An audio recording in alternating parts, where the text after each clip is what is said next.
Thank you so much. And if you have friends or colleagues outside, this is sort of a discussion designed for insights at a critical moment for a global audience. So tell them to bring their delicious little sandwiches and coffee, text them, tell them to come on inside and have a listen. But thank you so much to the Soufan Center and to the state of Qatar for your hospitality so that we could have this discussion. I'm Brianna Keilar from CNN, where I've been for 18 years covering the US government and politics, and more recently covering issues that matter for the military and military families and veterans. And I'm so honored to be here to have this discussion with you. General Scott Miller, retired, who was the last 4-star commander of US and NATO forces in Afghanistan and is the former commander of Joint Special Operations Command. An incredible breadth of experience. He served in Iraq, Bosnia, and famously commanded Special Operations Forces in the Battle of Mogadishu, which certainly you've heard of. And also, you're just someone who's very much known for building relationships and putting together teams, and I think that that's something, especially at a conference like this, that a lot of people can benefit from. So the first question that I have for you is really, it's kind of a big overview one, so this is kind of the biggest question, but obviously we are at this critical point. We're into the 3rd year in the Ukraine war. Russia and China are jockeying for influence in Africa. The US military footprint has been waning there. We've had this unprecedented attack on October 7th, and the war and what that's meant for the US as well, and also these ISIS-K attacks in Russia and Iran. How are you seeing the threat landscape right now? That is a broad question here, so we'll pull that apart. First of all, I'd like to also echo my thanks to the state of Qatar and the Soufan group. It's an honor to be here. Interestingly enough for the crowd, I retired in December 31st, 2021, and this is the first time I'm consented to an interview by a journalist since then, although my Congress has interviewed me a couple times, and I don't recommend that, by the way. And it's the first time I've interviewed with CNN, I think. Perhaps I did in Afghanistan, I don't recall. But one of my colleagues, but it was a while ago. Well, Jake Tapper was really pressing me pretty hard in the aftermath of Afghanistan, and I just felt that was not the time to speak. I often say that I rarely regret something I don't say, so I held. But Brianna, it's an honor to be here with you. For the crowd here, as I said, I'm retired from active military service or national security type work, but at the same time, I still do watch the world and try to see if there are places where I can be of assistance. Yesterday was fascinating for me because I wanted to get the feeling and the tone of what is being felt in the aftermath of Gaza. And I watched it like all of you or many of you from a distance. But what struck me about Gaza and my first instincts were, is this going to spread? What's the escalation going to be? And is this going to be contained? And it hasn't been contained. We know that now. And some of it is very clear. We've talked about the Red Sea and the Houthis yesterday, and that's something big that affects the global commerce, the economy. But on a more personal level, I watched Iraq, Syria, where I had friends, and I watched them basically absorbing attacks from Iranian militia groups. And there were hundreds, and I don't know how open, how many people saw that, but because of my tie to friends that were on the ground there, I was well aware of not only the UAS attacks laden with explosives, but the multiple rocket attacks, and even a couple ballistic missile attacks that took place there. So we saw that break out there, and really culminated with the death of 3 U.S. service members at Al-Tanf, right in the corner of Jordan, and it stopped. And so you saw that now there was a level of deterrence applied by Iran against these militia groups. I watched closely what was happening in the street. We watched our embassies were besieged, although that was pushed back by local forces. So all that was something that is concerning to me. I look at 13-14 April as an event that I think is still yet to be fully understood, where you had obviously in response to the killing of senior IRGC officers, you had a launch against Israel of more than 300 projectiles. And the defense was seen to be solid. But at the same time, I do believe that has to be pulled apart a little bit more. At what cost was that defense? And what is the ability to repeat that defense over and over? And so we're seeing it here in the region, but at the same time, I'm a little concerned that it's being, well, I know it is, it's being watched across the globe. I'm watching my time here. I'm not going to I'm watching that. That's my job. I'll watch it too. There's a couple other things that you talked Russia, Ukraine, which actually went to the back, came off the front page in the aftermath of Gaza. We really haven't, we talked a little bit with the representative from Singapore yesterday about the Taiwan Straits and what's going on in the Indo-Pacific. We haven't touched the Korean Peninsula, which you start seeing all these, I would call them potential flashpoints, and you see things escalating in an environment fueled by information. That's a security overview, and there's more. I know we can pull that apart. I'm starting to wonder, what does this do to things like the global economy? There's a great article in The Economist, and it just talks about the end of the economic order.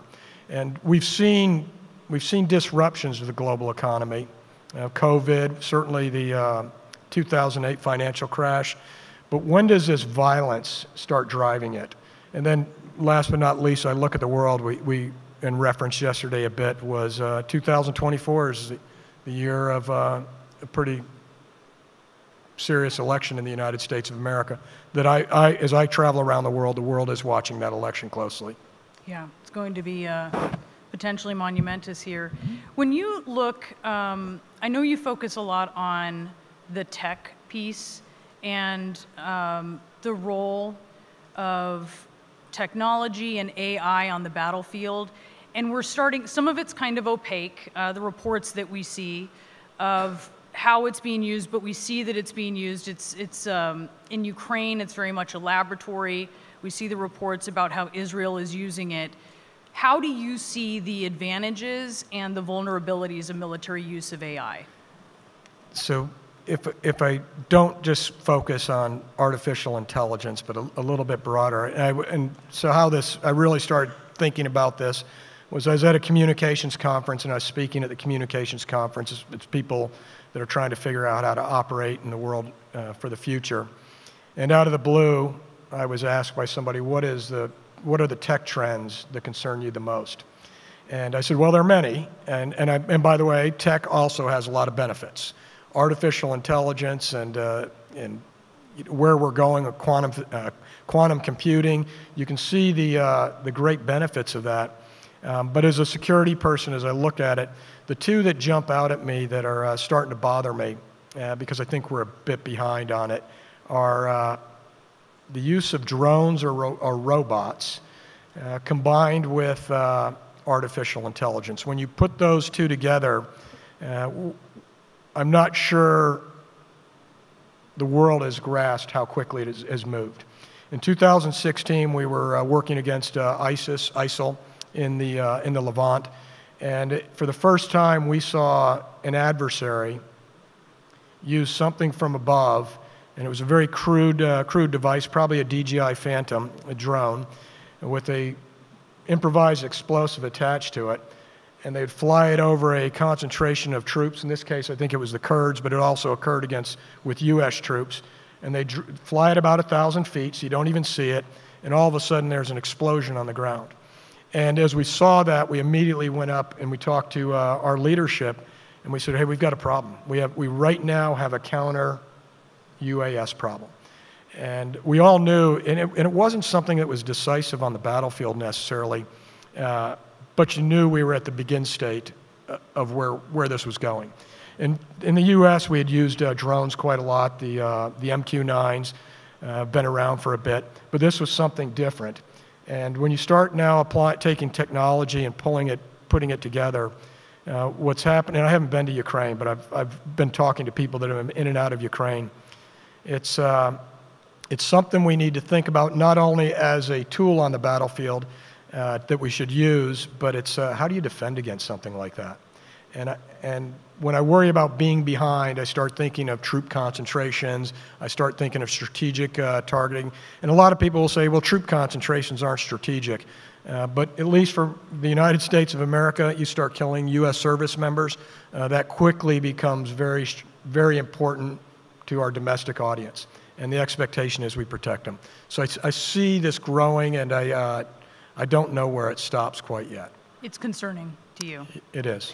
So if we can kind of shift to terrorism, because, you know, when I'm in Washington and I'm listening to our leaders in Washington, they talk a lot, and they've been wanting to pivot for a long time. They've been wanting to pivot a long time to China, and now Russia, obviously. But there's this talk about it's the end of the global war on terror, and the end of the war in Afghanistan is kind of seen as this line of demarcation. But is the global war on terror ever really over? I go, for those who were present yesterday, I go back to Christy Abizade's comments and leading our National Counterterrorism Center. You have to look at this as security challenges. And as much as we want the global war on terror, and I don't like that name, by the way, to go away, we have to understand that it's a fabric of the security challenges that are out there. And again, 7 October just proves, and please don't think that I'm minimizing the events of 7 October. Those are traumatic. We in the United States have gone through them. Multiple countries have gone through those types of days where your population is attacked in an unexpected way. But sometimes events like that aren't seen necessarily as a strategic threat certainly have strategic consequences. And we know what it did to our country post 9/11, September 11, 2001. We remember the 7 July attack. I think it was 7 July attacks in the UK and the subway attacks. France certainly had their moment where ISIS was moving through the streets there. And it changes it necessarily changes the priorities. And so we may want to focus on this exclusively, but we know we have to pay attention to terrorism. ISIS-K burst on the scene it always bursts on the scene with big headlines. They've never gone away. Just a quick story about ISIS-K, and it's going to seem very basic. In March of 2020, I don't remember the exact date, we were in the midst of a political crisis when we were dealing with dual inaugurations, meaning President Ghani was being inaugurated as the president of Afghanistan, and down the street, Dr. Abdullah was being inaugurated as the president of Afghanistan. In the midst of Ghani's inauguration, of which I was present, as were many dignitaries, ISIS launched a rocket attack that did not have a great effect, meaning there wasn't a catastrophic outcome, but they put multiple rockets into a crowd when the left and right bracketed them, of probably about 1,500 people. The U.S. Charge was there, senior military were there, and I often wondered when we talked about ISIS-K, if they'd actually killed somebody that day, or killed a foreign dignitary, would we have been having a different discussion about ISIS-K in Afghanistan? But it was definitely a very, very much a near miss. And I can tell you from personal experience, that particular group, there's many groups, that particular group is tough, it's determined, and by tough, it's compartmented, it's hard to get inside of, and I promise you we put our best against that to stop what were a series of attacks in Kabul. And they were very difficult to get inside of. And this was from a seasoned counterterrorism capability that could use all the tools, the full gamut of tools, and they were just tough to figure out what they were up to. So they're not just on the scene when they attack U.S. service members and Afghans at Abbey Gate in August of 21, or a Soleimani memorial service, or a Moscow concert hall. They're here. And I do know they require a fair amount of attention, and we have to watch the resourcing against them. To that point, what do you worry about the risks of ISIS-K, considering, I think with Russia, it really was quite a punctuation mark, because it was operating, ISIS-K was operating outside of its normal sphere, and it raised so many questions about what that means, not just for U.S. interests, but for other countries that maybe didn't think they were going to get hit before, but maybe you're concerned they will now. No, you have to pay attention to it. And I know from a U.S. standpoint, Homeland, the FBI, you had an opportunity to listen to senior leadership from the FBI yesterday. They're paying attention to it, but do you have the right resources against it?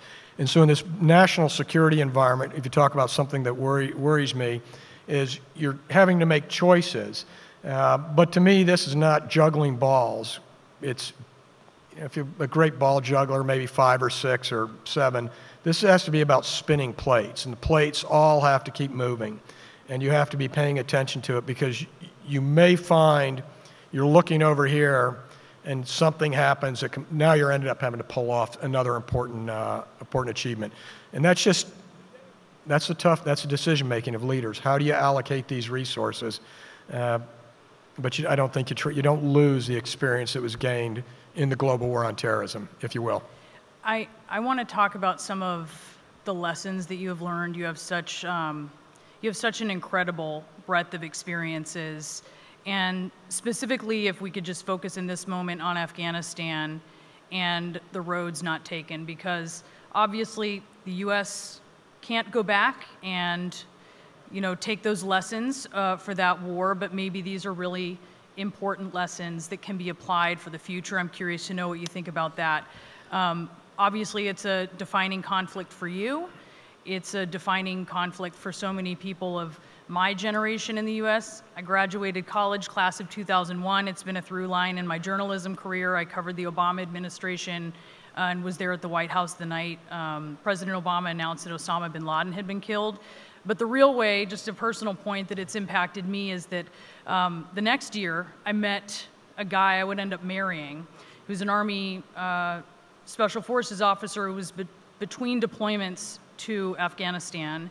And it has very much defined his adult life. And we have 2 sons who are 5 and 8, and they talk a lot about wanting to follow in their dad's footsteps without having any idea what that means. And so I think one of the things I've really thought about in the aftermath of specifically October 7th, I've thought so much back to 9/11 and the importance of thinking clearly and with a clear goal at a moment when you were compelled to do anything but. So I wonder how you were thinking back on that moment and in the years after. Yeah, not to make light of it, I refer to it sometimes as an Afghan hangover. For the audience, I was there 2018 to 2021 as my final assignment in Afghanistan. But I was there early on in 2001. I'd come 2001 to 2002. I'd break and I'd spend a lot of time in Iraq, really from 2003 to about 2007. Then my attention came back to Afghanistan, so I'm back in Afghanistan, either focused on it from the United States with duties, or physically present there. So I was there for several long tours, and I don't know if Afghan hangover. It's not to make light of it, because but it's there, and as you mentioned.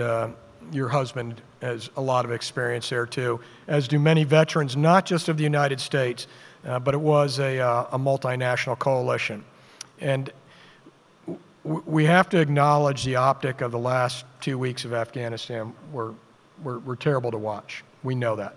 That was, I think, a really important time for veterans to try to talk to one another, because there was a lot of angst there. It was partners that were stuck, but you're really watching the collapse of an effort in a very ugly way. I've recently spoken to our Congress, very recently, as a matter of fact, and it's a little bit of ripping the scab off. So I don't know that I'm the person to define all the lessons of Afghanistan, but I do think about it. And you mentioned the roads not taken. The roads not taken. For those in the audience, is also the name of a book by Max Boot that talks about a guy named Edward Lansdale, who was in the Philippines with McSisai, and then went on to Vietnam because was deemed to have done some remarkable things in the Philippines against a very, very tough insurgency. And so they brought him over to Vietnam, and it was not the same outcome. And it was not the same outcome because there was a different road taken. One of the things that jumped out at me at that book by Maxo was what Lansdale was always in search of for any counterinsurgency effort was a reliable partner. And a reliable partner is somebody that he developed a relationship, and a reliable partner ideally extends beyond a single person. But those actually matter in these types of fights. The other piece that I would say just has to be covered by the Afghan War Commission as they look at this thing is political tracks. And we talked yesterday about the challenge of a political track surrounding the Palestinians and the Israelis. And without a political track, I can tell you from personal experience, all you're doing is killing people and having people killed. If there is no political track, and it may be a tough political track, and quite frankly, by the time we started a very serious political track, I don't believe we held the initiative. We were signaling what our intentions were, but there has to be a political track. So let me ask you about that, because it seems like by the time there was a political track, America had lost so much leverage. And obviously, it's hard to know whether it's the US or any country when you are in the middle of a situation. Yeah, I don't know, sometimes from the outside I look at war and it seems a little bit like gambling. When someone's winning, they think they have to keep playing. Right. But eventually the house is going to win. You're going to start losing. You can't just keep playing. You have to cash in at some point and transition that into some kind of political track. What do you need to be keeping in your mind at the moment to think this may be the best we're going to get? This may be the moment where we parlay this into a political track. If we're dealing with an insurgency, a lot of people will ask, and I believe it's an unfair question, will ask the military, are you winning? And I don't know that you can answer that question without a political aspect to it, a political track.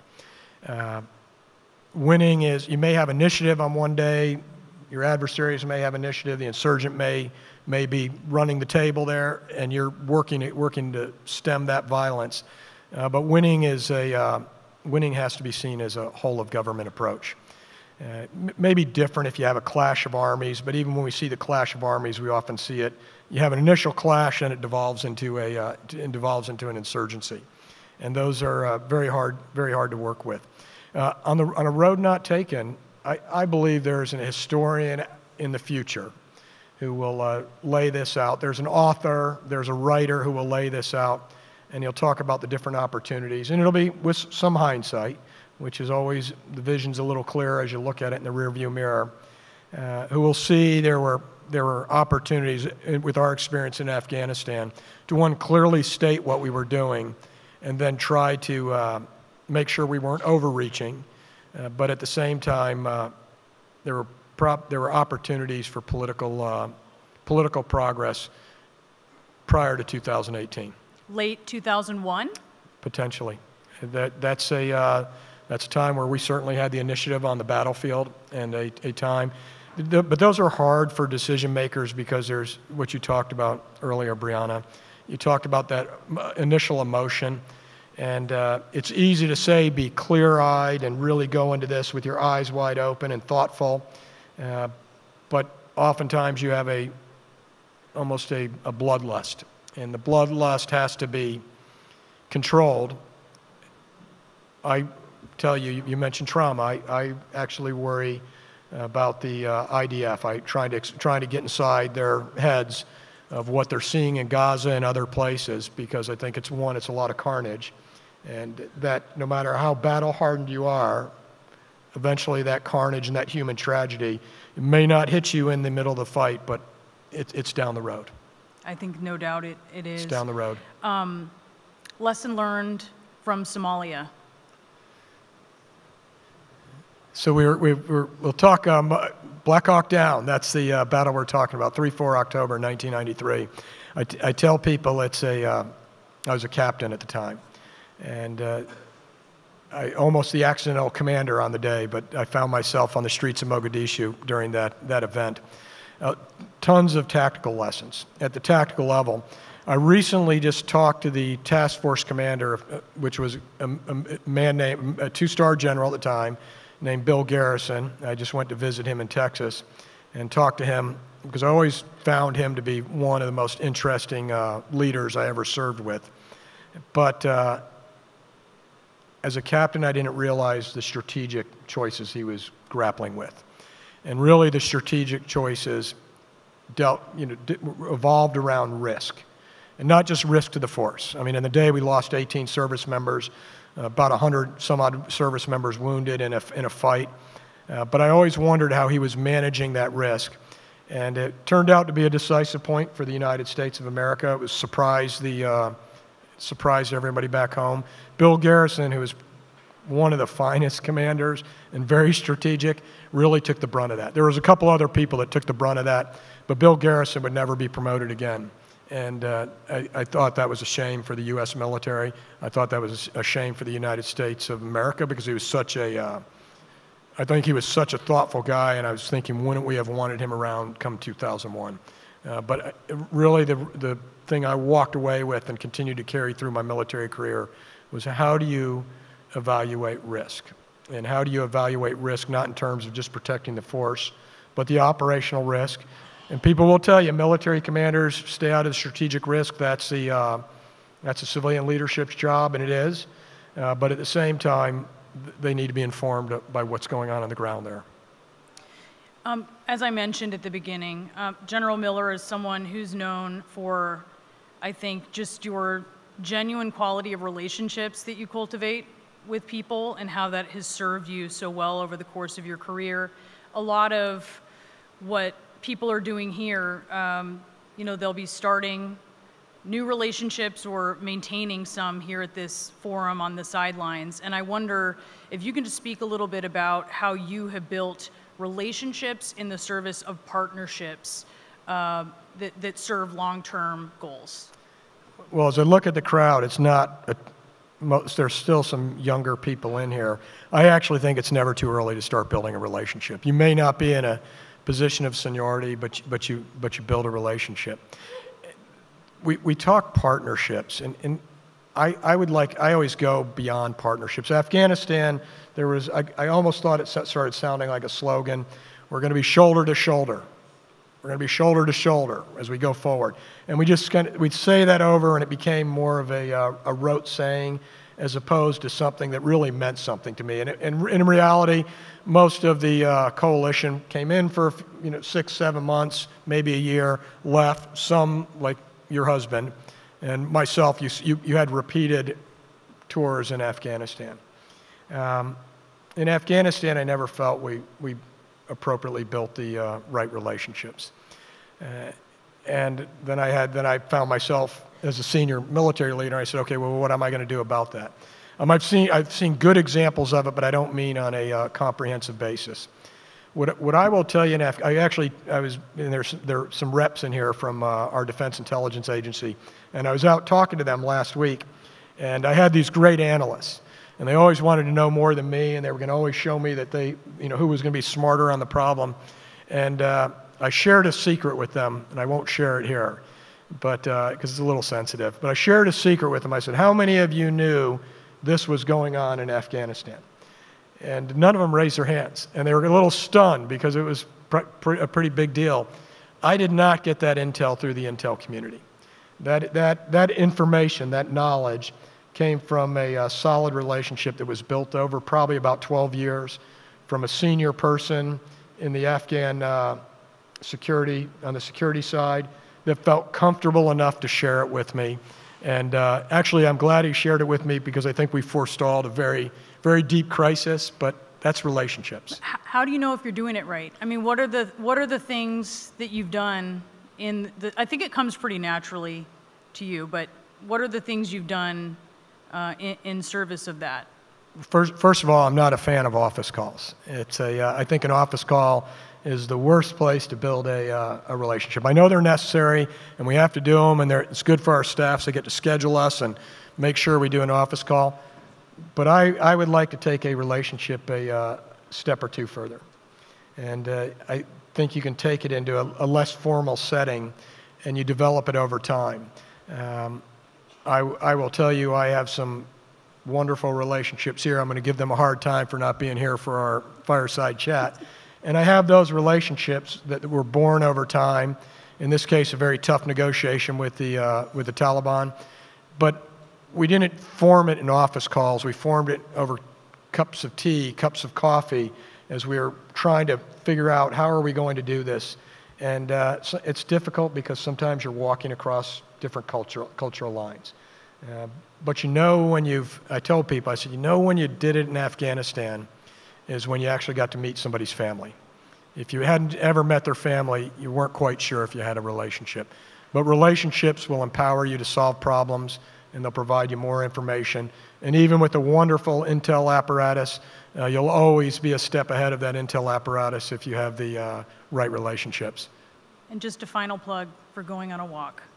Go on a walk, right? I would say that a walk and talk, if you come to Washington, D.C., although I'm not in government anymore, we won't do an office call. We'll go walk around the monuments on the mall and just take a stroll around there and see if we can't find some common ground there that builds something that's quite important and allows us to move at the speed of trust. That's called a relationship. General Miller, it's such a pleasure to talk with you. Thank you so much. Thank you to all of you. Thank you.